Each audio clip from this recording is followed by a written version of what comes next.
চাও ঠাকুর আমার থেকে? আমি যে এই দৃশ্য আর দেখতে পাচ্ছি না।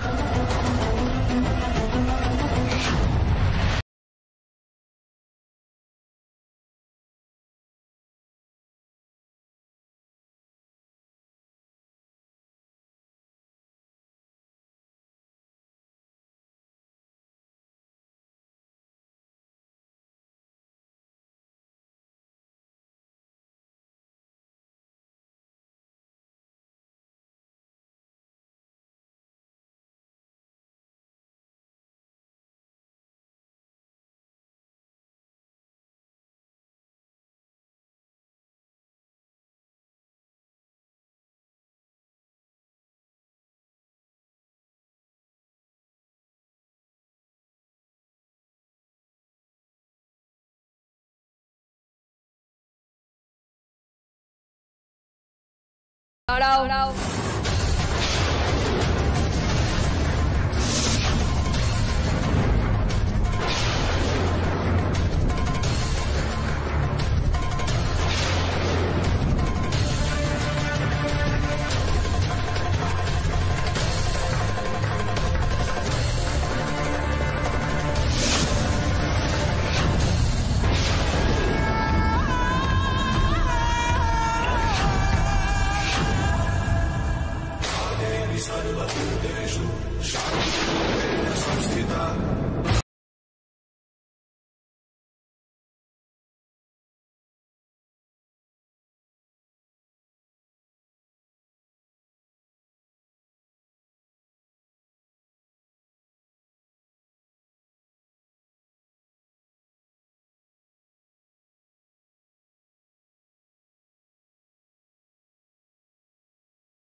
ইন্দ্র, মিতুল, তোমরা কোথায় ছিলে?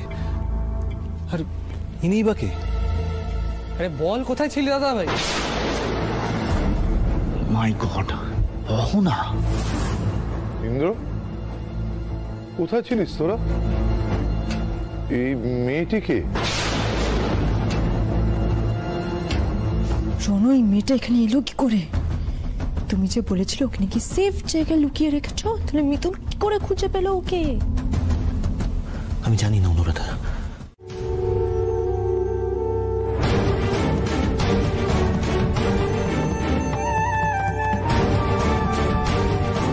অহনা দিদি, এবার তোমাকে কথা বলতে হবে। তুমি পারবে। তুমি কথা না বললে যে ওই শয়তানটা পার পেয়ে যাবে অহনা দিদি।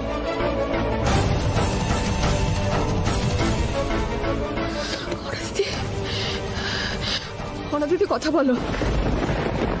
দিদি, চুপ করে থেকো না, তুমি কথা বলো।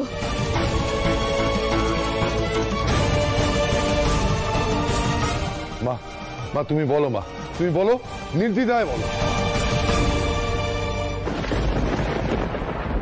সব সত্যিটা সবার সামনে আনো অহনা দিদি। মেয়েটাকে মুখ খোলার জন্য উস্কাচ্ছে মিতুল। এবার যদি ও সত্যিটা বলে দেয় তাহলে? বলবে কি করে? ট্রমাটাইজড হয়ে অহনার কথা বন্ধ হয়ে গেছে। আমরা সবাই এখানে আজ তোমার কথা শুনবো। বলো অহনা দিদি, চুপ করে থেকো না অহনা দিদি। কোনো লাভ নেই মিতুলকে এসব বলে। মানে?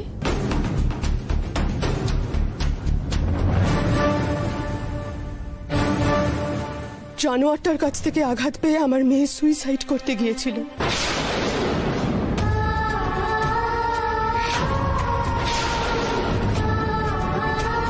কোনো রকমে মেয়েটাকে আমি মৃত্যুর মুখ থেকে ফিরিয়ে নিয়ে এসেছি, কিন্তু তারপর থেকে আমার মেয়ের মুখের ভাষা হারিয়ে গেছে।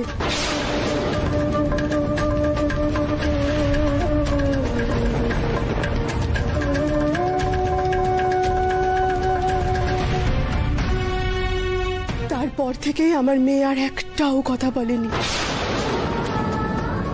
4 বছর হয়ে গেল আমার মেয়ে আর কথা বলে না।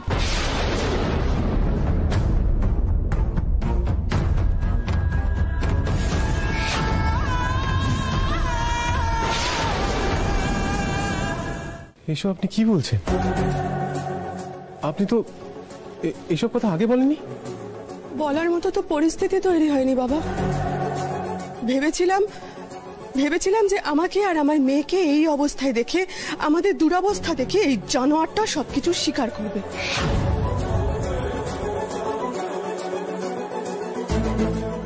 কিন্তু না, উল্টে ও আমাদের এই দুর্বলতাকে ওর হাতিয়ার হিসেবে ব্যবহার করছে। ও জানে যে আমার মেয়েটা কথা বলতে পারে। কিন্তু এই মেয়েটা যতক্ষণ নিজের মুখ থেকে না বলছে আমি কেন মেনে নেব বলো তো?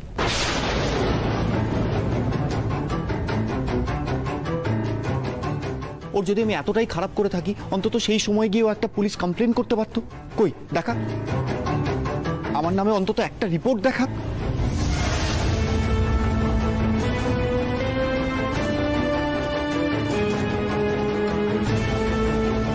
আমি জানি তুমি ওই লোকটাকে কতটা ভরসা করো, কিন্তু ও তোমার ভরসার যোগ্যই নয় কলি দিদি। ও একটা বিকৃত মনের মানুষ। কলি, আমার কথাটা শুন। কলি, তুমি আমাকে অনেক দিন ধরে চেনো। তুমি কোনোদিন দেখেছো আমি কোনো অন্য মেয়ের সাথে কোনোদিনও কথা বলেছি? আমি তোমাকে অনেক ভালোবাসি কলি, অনেক। এই মুখে ভালোবাসার কথা বলতে তোমার লজ্জা করছে না?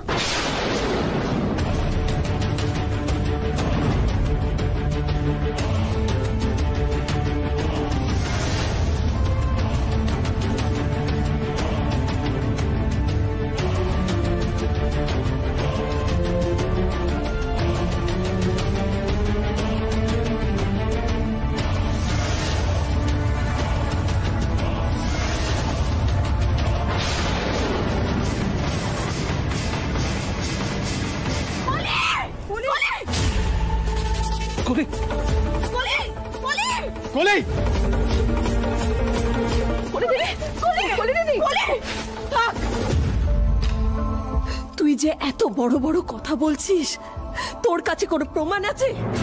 কোনটা সত্যি কোনটা মিথ্যে আমরা তো কেউ কিচ্ছু জানি না মিতুল, কিচ্ছু জানি না।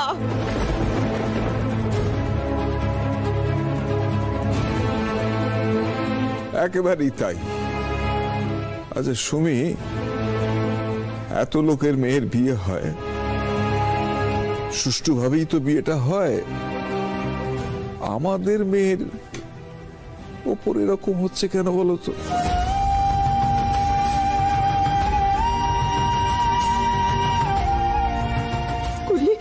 মা, তুই ঠিক আছিস তো মা? হ্যাঁ, কি করে ঠিক থাকবে বলতো? ওইটুকু একটা মেয়ে, কি ঝড় যাচ্ছে ওর মাথার উপর দিয়ে। সত্যি খোকা, এই বয়সে ঈশ্বর যার কত কি দেখাবেন আমি জানি না।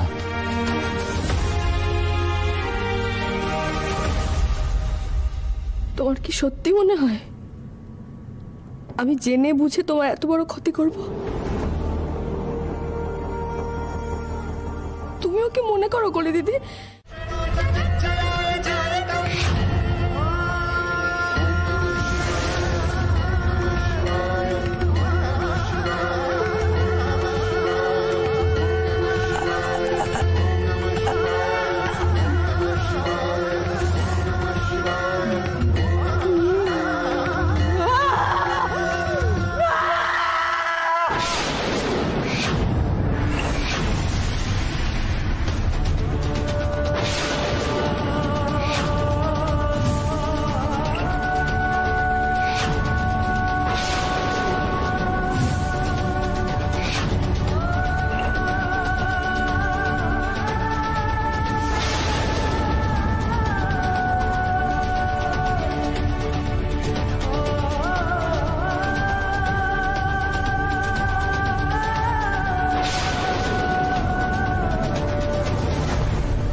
এবার কি হবে রনু?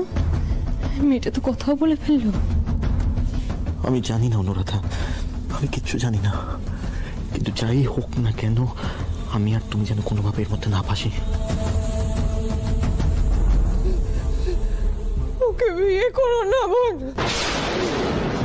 ওকে বিয়ে করো না। ও শুধু আমাকে বিয়ের প্রতিশ্রুতি দেয়নি, মন্দিরে গিয়ে বিয়েও করেছে। আমি সব সত্যি বলছি, আমি সত্যি বলছি। মা কালী সাক্ষী আছে।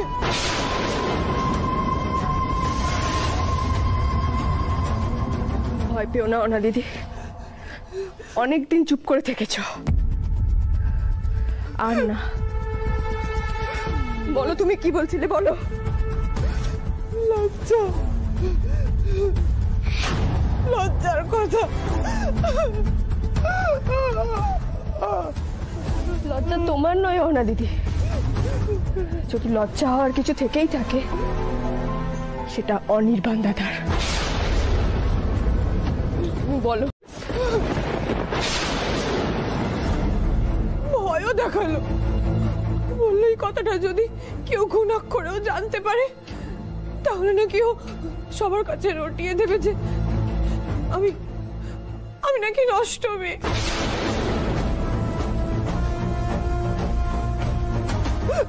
আমি আমি তখন বুঝতে পারছিলাম না আমার কি করা উচিত। আমি সেই অবসাদে আত্মহত্যা করতে গেছিলাম।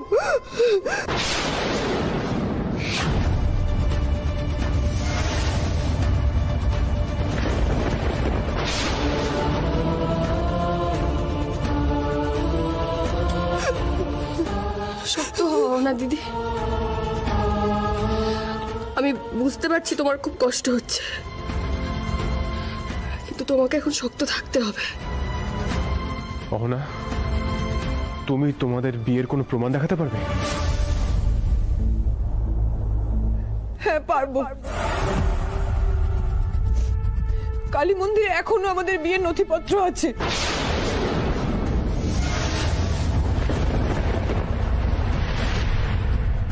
যেভাবেই হোক আমাকে এখান থেকে পালাতে হবে, এটাই একমাত্র বাঁচার রাস্তা।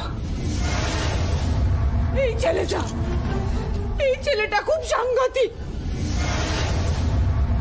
আমার সন্তান শেষ হয়ে গেল, আমার বাবা চলে গেলে, আমি অসুস্থ হয়ে পড়লাম, সবকিছুর জন্য দায়ী ও। আমার জীবনটা তছনছ হয়ে গেল, বাবা সন্তান সব হারালাম, সব শেষ হয়ে গেল। সবকিছুর জন্য দায়ী এই অনির্বাণ সেনগুপ্ত।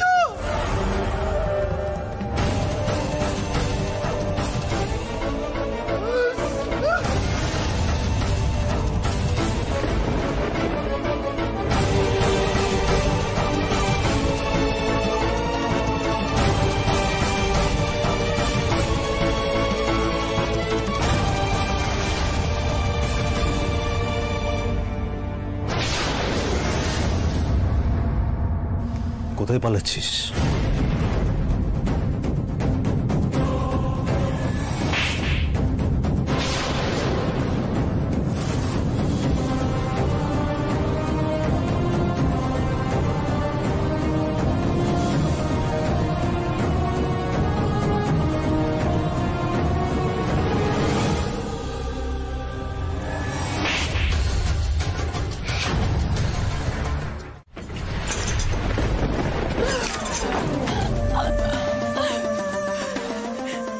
এইভাবে ঠকে গেলাম আমি, একটা ভুল মানুষকে ভালোবাসলাম।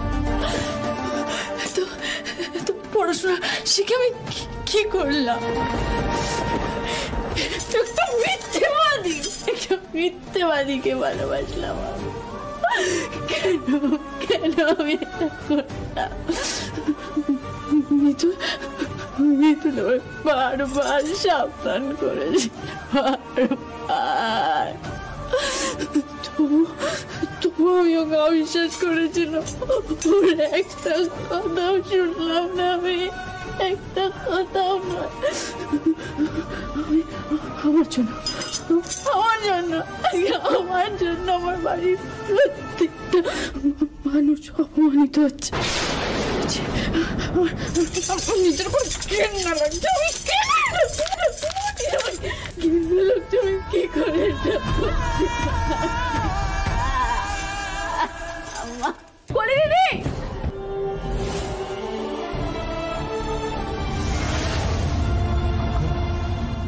আমার আর ভালো লাগছে না রে। বাবা বাবা বাবা নিজেকে সামলাও, নিজেকে সামলাও। শোনো শোনো শোনো, আমি আমি উপরে যাচ্ছি। বুঝতে তো পারছো কলির মানসিক অবস্থা কিরকম। ওকে গিয়ে একটু সামলে একটু কনসোল করি। হ্যাঁ, তুমি তুমি তুমি তোমার যেতে হবে না, তুমি তুমি দিকটা দেখো, বুঝলে? তুমি ঠিক আছো তো? হ্যাঁ কলি, আমার বাচ্চা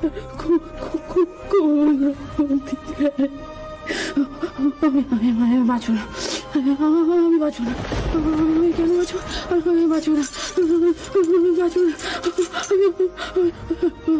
কি করব, বাঁচব না, বাঁচব না।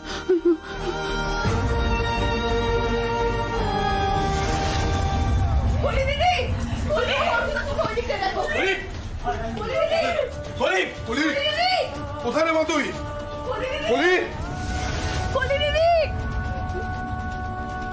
কলি দিদি, কলি ডাকে সাড়া দেবে না। কলি দিদি, কলি দিদি তুমি সাড়া দাও।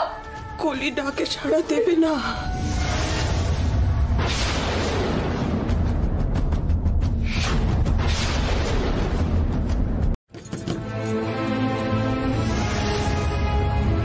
এইভাবে কলি দিদিকে ব্যবসার ভাগ দিয়ে দেওয়াটা বোধহয় ঠিক হবে না বাবা। অনিতাদার তো কোমরে জোরই নেই কলি দিদি। বুকের জোর থাকলে বলতো, হ্যাঁ আমার জমানো টাকা নেই, আমার এখানে দাঁড়াতে সময় লাগবে, তো কি হয়েছে, সেই কটা দিন আপনাদের মেয়েকে আমি ডাল ভাত খাওয়াবো। ডাল ভাত খাওয়ানোর ক্ষমতা তো ছিল নিশ্চয়ই। না, আমি আমার এই পোড়া মুখ কাউকে দেখাবো না। কলি দিদি দরজাটা খোলো না, কলি দিদি দরজাটা খোলো না, আমরা প্রত্যেকে এখানে দাঁড়িয়ে আছি। কলি দিদি আমার জন্য হয়েছে, তাই না দাদা? এইসব আমার হয়েছে, তুমি একদম না, তুমি কিচ্ছু হবে না। কলি, কলি দরজা খোল, মা দরজাটা খোল, দরজাটা খোলো না, কলি খোলো না দরজাটা, কলি দরজা খোল। কলি দিদি দয়া করে। ইন্দ্রবাবু অর্কদা, দরজা ভাঙুন।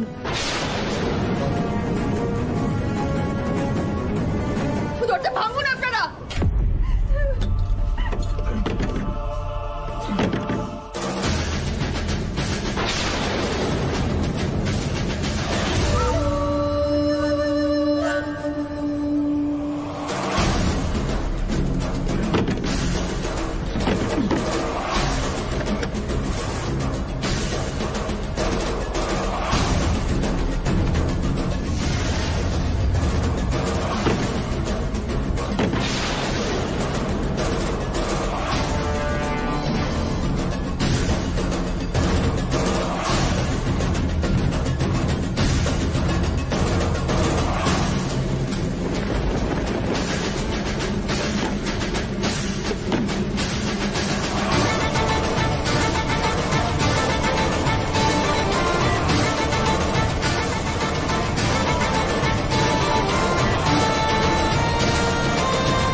কলি, কলি, কলি দিদি, কলি, চোখ খোল, কলি। আমি এক্ষুনি জল নিয়ে আসছি।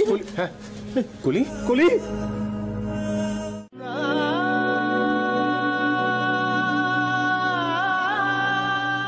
আমার নাতনিটাকে আমি ভালোবাসি, বলতে পারলি না কত তোমাকে?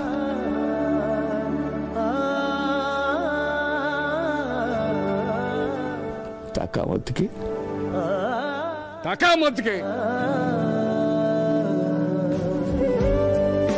কেন বলিস নি অর্ক? কেন বলিস নি রে? তুই যদি আমাকে বলতি, আমি ওই অনির্বাণের সঙ্গে সম্বন্ধ করতে দিতাম? কখনো না, কখনো না।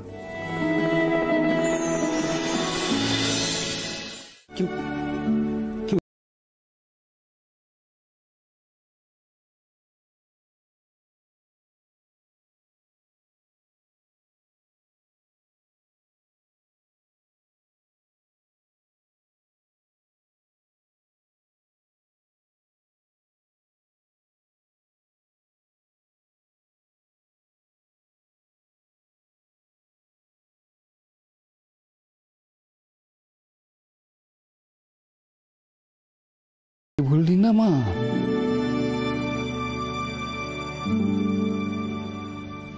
তখন পরিস্থিতি ছিল না দাদু। আমি যখন জানতে পারি তখন অনির্বাণ দাদা আর কলি দিদির বিয়ে ঠিক হয়ে গেছে। আমার কিছু করার ছিল না তখন।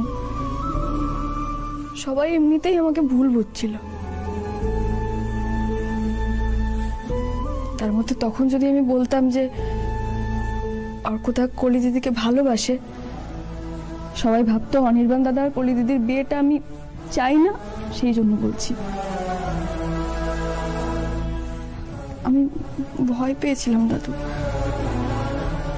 আমি তো ভাবতে পারিনি আপনারা কখনো আমাকে ভুল বুঝবেন। ভুল তো আমরা করেছিলাম, নিশ্চয়ই ভুল আমরা করেছিলাম। থাক বাবা থাক, এই সমস্ত কথা এখন থাক। ভুল তো মানুষ মাত্রই হয়। কলিমা অনির্বাণকে পছন্দ করেছিল, পছন্দটা ভুল ছিল, ওর তো দোষ নেই, মানুষ তো। আজ কলির মামু হিসেবে আমি অর্ককে পছন্দ করছি।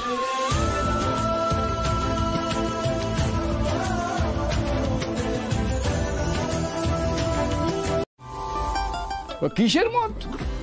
আমি বলছি, আমি আমি আমি যদি আগে জানতে পারতাম না, আমি অর্ককে ঘোড়ার পিঠে চড়িয়ে এখানে নিয়ে আসতাম। দেখ, আমার চুলটা কিন্তু এমনি এমনি বাকি নেই, বুঝছিস না? আমি চিনি, আমি মানুষ চিনি। অর্ক খুব ভালো ছেলে।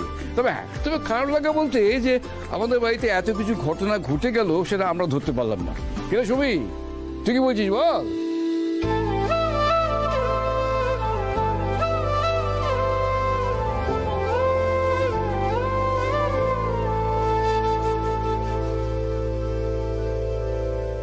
রাজি তো?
কি বৌমা, তুমি দূরে দাঁড়িয়ে রইলে কেন?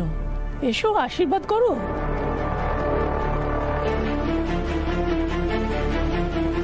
বুঝলি, ননদের মেয়ের বিয়েটা তো পুরো দূরে সরে সরে কাটিয়ে দিলে, এবার অন্তত যাও, ছেলে মেয়ে দুটোকে আশীর্বাদ করো।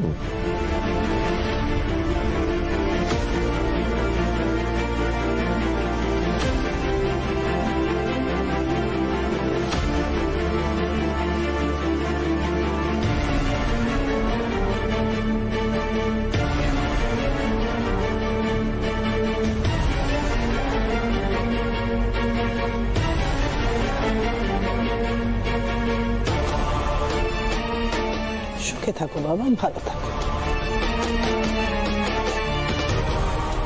সুমি, এবার তুই আশীর্বাদ কর।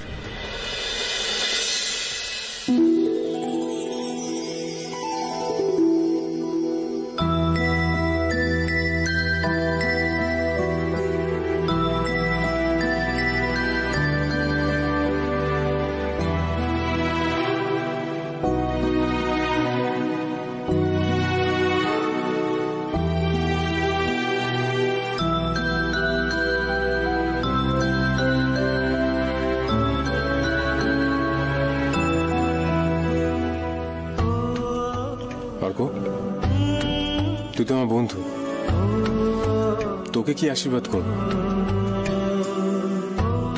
আমি জানি।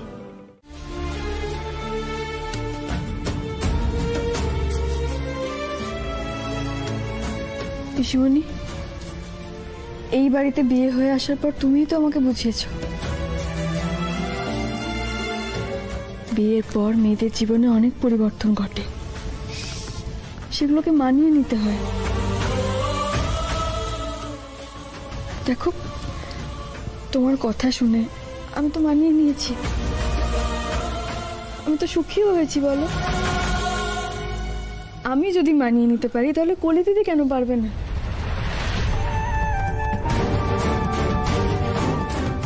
আর তাছাড়া ভালোবাসা থাকলে তো সবই সম্ভব।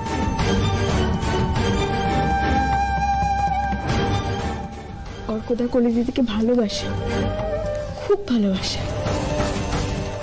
তোমরা এতদিন ধরে অর্কদাকে চেনো, এই বাড়ির বিপদে আপদে সবসময় অর্কদা আমাদের পাশে দাঁড়িয়েছে। অর্কদার মতো ছেলেকে বিশ্বাস করে কলি দিদিকে তুলে দেওয়া যায় নাকি? অর্কদার উপর এটুকু ভরসা করো না পিসিমণি।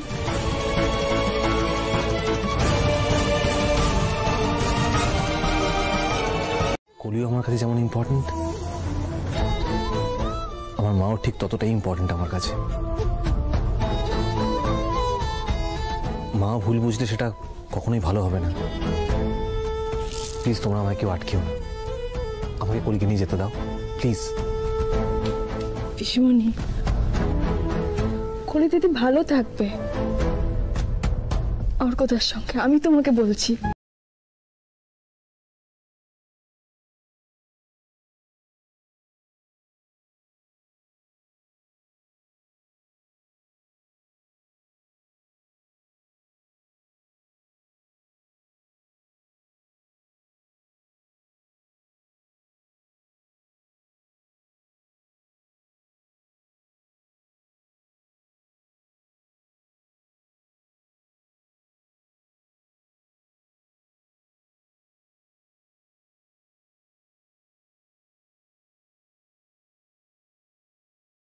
বৌদি কি বলছে সেটা শোনা তোর কোনো দরকার নেই। আমি মিতুল আর ইন্দ্রের সঙ্গে সম্পূর্ণ সহমত। সুমি, কোনো দ্বিমত রাখিস না। হ্যাঁ হ্যাঁ, আমারও তাই মত। কি গিন, তুমি কি বলো? দেখ, আমার মনে হয় ওদের নিয়ে তুই আর চিন্তা করিস না, ওদের যেতে দে। আমার জীবনে যা হয়েছিল আমার মেয়েটার জীবনেও তাই ঘটলো।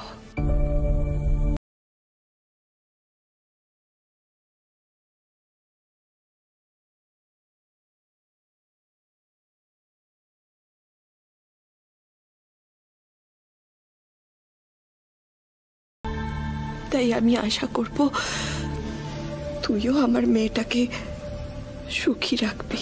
আমি তোমায়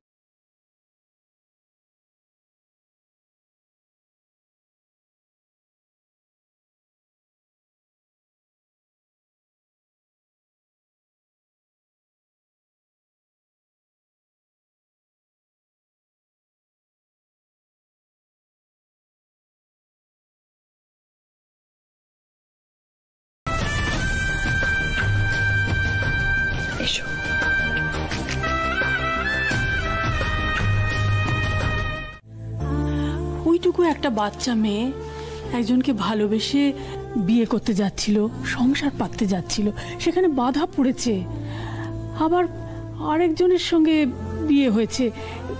এই তার সঙ্গে তার পরিবারের সঙ্গে মানিয়ে নিতে ওর একটু সময় লাগবে না বলতো? হ্যাঁ হ্যাঁ, তাই তো, সময় তো দিতেই হবে বলো। মা বলছি কি আস্তে আস্তে সব ঠিক হয়ে যাবে বলো। হ্যাঁ, সব ঠিক হয়ে যাবে মা, একদম চিন্তা করিস না, সব ঠিক হয়ে যাবে। দেখ মিতুল, সব ঠিক হয়ে যাবে বল। হ্যাঁ, কলি দিদি অর্ক দাদার সঙ্গে খুব ভালো থাকবে পিসিমণি।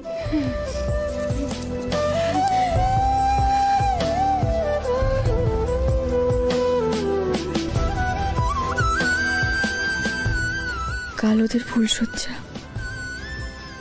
সেখানে অর্কতার সঙ্গে কলি দিদি আলাদা করে কথা বলার সুযোগ পাবে। ওদের মধ্যে বোঝাপড়াটা যেন মজবুত হয়। তুমি দেখো বলে বাবা। কিন্তু ওর মুখ দেখেই বোঝা যাচ্ছে যে এই বিয়েটাও মন থেকে মেনে নিতে পারেনি। কলি দিদি ভালো আছে তো? অর্কতার মা মেনে নেবে তো কলি দিদিকে? নিশ্চয়ই ওদের মধ্যে সব সমস্যা মিটে যাবে বলে বাবা। আমারও তো এরকম হুট করেই বিয়ে হয়ে গেছিল, আর ফুলসজ্জার রাতেই ইন্দ্রবাবু আমাকে বুঝিয়ে দিয়েছিলেন এই বিয়ের থেকে আমার যেন কোনো আশা না থাকে। আজ যে কলি দিদির ফুলসজ্জা, এমন একটা ফুলসজ্জা তো আমারও কেটেছে। আজকে কি কলি দিদি ও অর্কতাকে তেমনটাই? মিতুল, আপনি চলে এসেছেন, ভালোই হয়েছে। বলছি এই তত্ত্বগুলো না অর্কতার বাড়িতে পাঠাতে হবে, আমার সঙ্গে একটু হাতে হাত লাগান না। হাতে হাত লাগাবো, কিন্তু তার আগে আমার আপনার সাথে একটা কথা আছে। বলুন না। ধন্যবাদ। ধন্যবাদ কিসের? আমি আসলে চিরকালই ভেবে এসেছি মেয়েদের কোনো যোগ্যতা নেই কোনো সিদ্ধান্ত নেওয়ার, তাই কোনো গুরুত্বপূর্ণ ব্যাপারে মেয়েদের মতামতকে আমি কোনোদিনই গুরুত্ব দিই।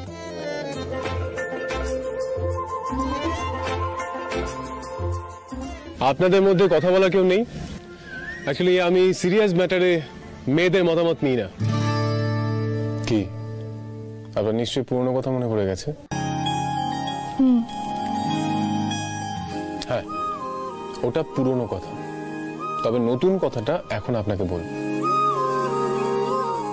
সত্যি কথা, আজ আমার বলতে কোনো দ্বিধা নেই যে আপনি আমার ধারণাটাকে পুরো ভুল প্রমাণ করেছেন, আর সেই জন্যই আপনাকে ধন্যবাদ দিলাম।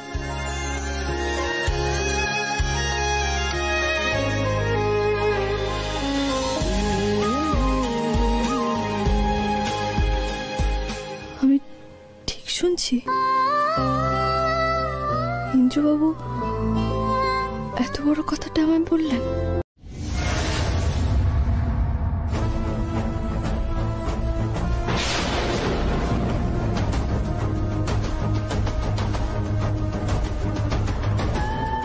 যত দূরে সরাতে চাইছি এরা দুজন তত কাছাকাছি চলে আসছে। ও গড, আমি এখন কি করব?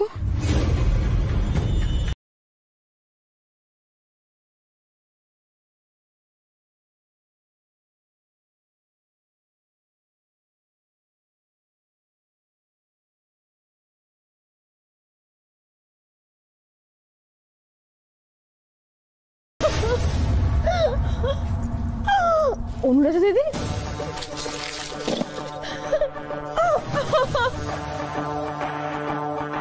কি হয়েছে তোমার? কি অনেকটা কেটে গেছে তো? কি করে কাটলো? এই বাজে মেয়েটাকে আমি আমার কাছে চাই না। আমি চাই ইন্দ্র আসুক, ইন্দ্র আসুক আমার কাছে। প্লিজ কাছে এসো ইন্দ্র, এসে দেখো আমার হাতটা কেটে গেছে। কি করে কাটলো বলবে তুমি অনুরাধা দিদি? কেটে গেছে। আমাকে মিতুল, আপনার যে টোটকা ইউজ করেন সেটা আনুন না, হলুদ, চিনি। আমি এক্ষুনি নিয়ে আসছি। ইন্দ্র, যেই টোটকাটা মিতুলের জন্য অ্যাপ্লিকেবল সেটা আমার জন্য নয় কেন? কারণ কেউ যদি ইচ্ছে করে হাতটা কাটে তার ওষুধ আমার জানান। আর অনুরাধা, আমার সেটুকু বুদ্ধি আছে। এসে গেছে, দাও দাও, হাতটা দাও, এক্ষুনি ঠিক করে দিচ্ছি আমি। চাপ বাবা, এ তো পুরো বদ্ধ পাগল। পাগল তো নয়, সে আনা। চেঁচিয়ে কোনো লাভ নেই ইন্দ্র। কি বলো তো, তুমি না মিতুলকে একটু বেশি বিশ্বাস করো, মানে নিজের মাথাটা খাটানো জাস্ট বন্ধ করে দিয়েছো তুমি। মিতুলের চোখ থেকে ভালো খারাপ দেখাটা জাস্ট বন্ধ করে দাও তুমি, বুঝেছো তো? মানে নিজের মাথাটা একটু খাটাও, নিজের চোখটা একটু খোলো। কারণ মিতুল যাকে খারাপ বলছে সে কি আদৌ খারাপ, নাকি মিতুল নিজের কোনো স্বার্থ সিদ্ধির জন্য তাকে খারাপ বলছে? এটা একটু নিজে ভাবো তো। হ্যাঁ,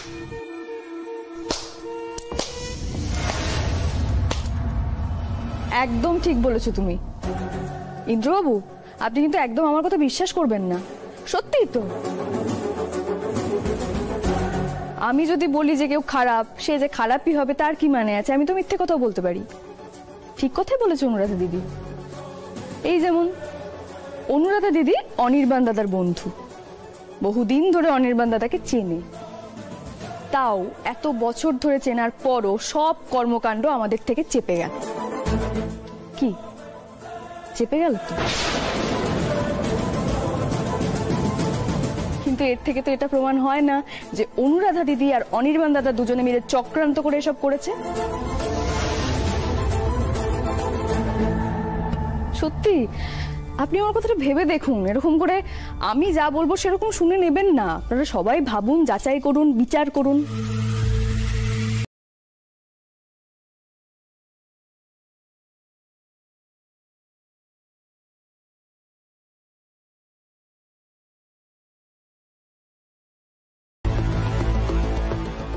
আর একটা কথা ভেবে দেখুন ইন্দ্রবাবু, সেদিন অহনা দিদি যখন অনির্বাণ দাদার বিরুদ্ধে একের পর এক অভিযোগ আনছিল, অনির্বাণ দাদা মিথ্যে কথা বলেছে, ঠকিয়েছে, সন্তানকে অস্বীকার করেছে, সে সবকিছু বলার পরও ওখানে উপস্থিত সবার মধ্যে একজন,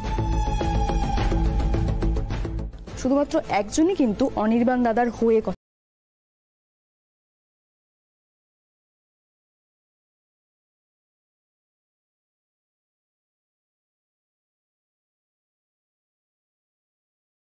খুন সত্যি কিছু না জেনে শুনে আমার কথা শুনে একদম বিশ্বাস করে নেবেন না। এই মেয়েটাকে তো আমি কিছুতেই থামাতে পারছি না। কি বলবো আমি এবার? অনুরাধা, কি হলো? এখন চুপ করে আছো কেন? মিতুল যে প্রশ্নগুলো করছে